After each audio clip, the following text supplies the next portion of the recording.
Dahil sa high tide, 2 linggo nang lubog sa baha ang ilang barangay sa Dagupan City.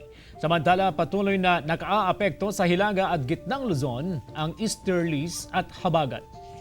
Makibalita tayo live kay King Guevara. King? CJ, muling nakaranas ng matinding pagbaha dahil sa high tide ang ilang lugar dito sa syudad ng Dagupan.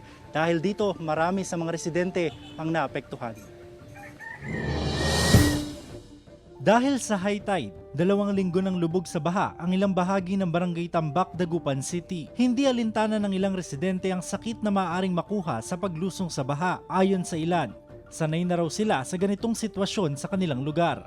Siyempre, nahihirapan kami dito sa yung lulusong ka sa tubig, baka mamaya kami, ang tawag dito, yung sakit na sa mga daga. Bagamat tuloy-tuloy ang proyekto para maibsan ang pagbaha sa lungsod, nangangamba ang mga residente na tumagal pa ang baha dahil sa nararanasang pagulan. Ayon sa Pag-asa, bunsod daw ito ng Habagat at Easterlies. Sa ngayon, sa nakikita natin sa forecast po natin, medyo lumiis po yung Habagat. So easterly po yung nag-enhance po ngayon, kaya medyo malinsangan ang nararanasan natin ngayon. Samantala, may namata ng Pag-asa na LPA sa loob ng PAR, pero wala naman daw itong epekto sa Hilaga at Gitnang Luzon.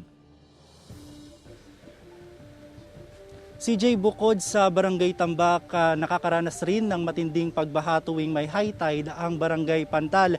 Maging ang ilang pangunahing lugar dito sa syudad ng Dagupan tulad ng City Hall at ang Galvan Street, kung saan itong mga market vendor kinakailangan nilang ilihis yung kanilang mga pwesto upang umiwas dito sa tubig baha.